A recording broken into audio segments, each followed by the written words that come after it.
کہ leader of the opposition in the national assembly Omar Ayub Khan صاحب بھی ساتھ ہے، اور first time leader of the opposition in the senate Shibli Faraz صاحب. ہماری پہلی پریس کانفرنس اس سینٹرل آفس میں ہے. ہمیں اس سے زیادہ خوشی ہوگی جب خان صاحب آزاد ہوں گے اور ہم سب آپ کے سامنے ایسے آئیں گے انشاءاللہ تعالی. آج آپ کے سامنے 1 پوائنٹ ایجنڈا الیکشن کے فیئرنس پہ ہم رکھ رہے ہیں. آپ کو پہلے ہم بتا چکے ہیں کہ جب جنوری میں حکومت ختم ہو گئی، ہم نے 3 پٹیشنیں سپریم کورٹ میں فائل کر دی، 7 پٹیشنیں ہائی کورٹ میں فائل کر دی. Free fair and transparent election hold کرانے کے لیے بڑی کوشش کی، لیکن وہ الیکشن نہیں ہو سکا. آخرکار سپریم کورٹ کے انٹرونشن سے پریزیڈنٹ آف پاکستان اور الیکشن کمیشن کے معاہدے میں 8 فروری کو الیکشن کا دن طے ہوا. لیکن اس سے پہلے کہ الیکشن کا شیڈول اناؤنس ہو یا الیکشن ہو، اسی دوران ہمیں کوئی لیول پلینگ فیلڈ نہیں دیا گیا. الیکشن کے دوران پروپوزر سیکنڈروں کو روکا گیا، نامینیشن فارم فائل کرنے سے روکا گیا. فائل ہوئے تو ٹیکنیکل بنیادوں پہ ڈاکومنٹس ریجیکٹ ہوئے، لیکن پھر بھی ہم نے زیادہ سے زیادہ کینڈیڈیٹس فیلڈ کر لیے. اسی دوران آپ لوگوں نے دیکھا کہ کنسپیرسی کے نتیجے میں ہمارے انٹرا پارٹیز الیکشن کو ایکسیپٹ نہ کرتے ہوئے بھی ہم سے بلے کا نشان لیا گیا اور مختلف نشانات بینگن الاٹ کیا گیا، چمٹے الاٹ کروائے گئے. لیکن الحمدللہ لوگوں نے نشان پہچانے اور ووٹ میں پارٹیسپیٹ کیا.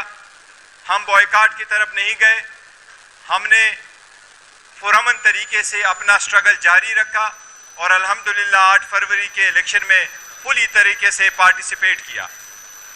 8 فروری کو بھی نہ انٹرنیٹ نہ سیل فون، اور یہ آپ کو ایک فگر دوں کہ 266 کنسٹیچوئنسی میں سے 135 کنسٹیچوئنسی میں ایون انڈیپینڈنٹ آبزرور نہیں جا سکے. اس کے بارے میں آپ کو معلوم ہے جب الیکشن ہوئے تو ایک ٹیک اوور کرنے کے لیے فارم 45 کے مطابق نتیجہ اخذ نہیں کیا گیا. فارم 47 کو بنایا گیا، اس میں ہمارے ویکٹی کو ڈیفیٹ میں بدلا گیا. جس طریقے سے وہ ڈیفیٹ میں بدلا اس پہ ہم نے احتجاج کیا، اس پہ ہمارا جو الائنس بنا ہے وہ بھی احتجاج جاری رکھیں گے.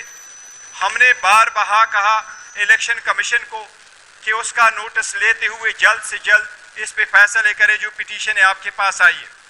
ہمارا مطالبہ رہا ہے اور ہے کہ اس نیشنل اسمبلی میں ہمارے پاس 180 سیٹیں ہم جیت چکے تھے، اور ہمارے پاس جو سیٹیں ہیں وہ کس طریقے سے فارم 47 کے ذریعے دوسرے پارٹیوں کو دی گئی. اس کے بیس پہ ہمارے ریزرو سیٹیں بھی پھر چلی گئیں. لیکن جو سیٹیں ملی اور فارم 47 پہ ہمیں ڈیفیٹ کروایا گیا، اس کے سلسلے میں احتجاج کے ذریعے کچھ نہیں ہوا. ہم نے سپریم کورٹ میں پٹیشن فائل کی 184(3) کی، وہ پٹیشن بھی آج تک ہیئرنگ کے لیے نہیں لگ سکا. اب ہم نے الیکشن ٹرائیبیونلز میں پورے پاکستان میں 158 پٹیشنز فائل کر دی ہے، لیکن وہاں اتنے ٹرائیبیونل نہیں ہے کہ بر وقت فیصلے ہو. ان سب باتوں پہ آج ہم نے فیصلہ کیا ہوا ہے کہ احتجاج، ٹرائیبیونل، سپریم کورٹ، عدالتیں اور الائنس کے جلسوں کے ساتھ آج ہم پاکستان تحریک انصاف کے بہاف سے آپ کے سامنے ایک وائٹ پیپر ایشو کرنے جا رہے ہیں، اور یہ 300 پیجز تقریباً پہ مبنی وائٹ پیپر ہے جو ہم جنرل الیکشن 2024 پہ ایشو کر رہے ہیں. یہ ان حقائق پر مبنی ہے جو حقائق the Guardian, Washington Post, New York Times, the Times اور پاکستان کی انٹائر میڈیا نے ایڈمٹ کیا ہے. یہ وہ دو آپ کو ایک سمری بھی دیں گے اور یہ کمپلیٹ رپورٹ کی فائل بھی آپ کو دیں گے. یہ ہمارا آج کے جو الیکشن ہے اس پہ وائٹ پیپر ہم آپ کے ساتھ اب شیئر کر رہے ہیں، اور یہ آپ کے عوام کے نوٹس میں ہم لانا چاہ رہے ہیں کہ کس طریقے سے الیکشن کو رگ کیا گیا اوور نائٹ. اس لیے پاکستان تحریک انصاف اس وائٹ پیپر کے ذریعے سے مطالبہ کرتی ہے کہ جلد سے جلد ہمارے آرٹیکل 184(3) کی پٹیشن سپریم کورٹ میں فکس کیا جائے اور اس کی ہیئرنگ ہو. ہم ایک جوڈیشل کمیشن بنانا چاہتے ہیں کہ اس پہ انکوائری کرے جس طریقے سے پہلے کمیشن بنے, اور وہ انکوائری کر کے دیکھ لے الیکشن کو کیسے ہمیں ہروایا گیا اور کون لوگ تھے جو اس میں ملوث تھے, اس کے خلاف کارروائی بھی ہو.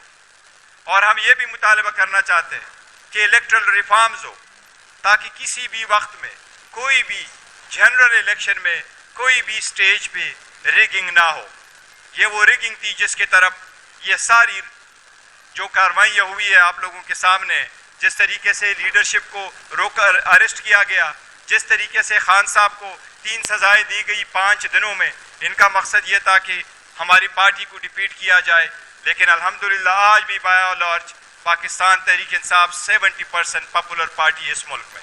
اس پہ ڈیٹیل ڈسکشن انشاءاللہ بریگیڈیئر مصدق صاحب کریں گے, آپ کے سامنے پورے فیکٹس فگر رکھیں گے. لیکن اس سے پہلے میں دعوت دوں گا اپنے secretary general leader of the opposition in the national assembly کہ وہ کچھ گزارشات کر لیں.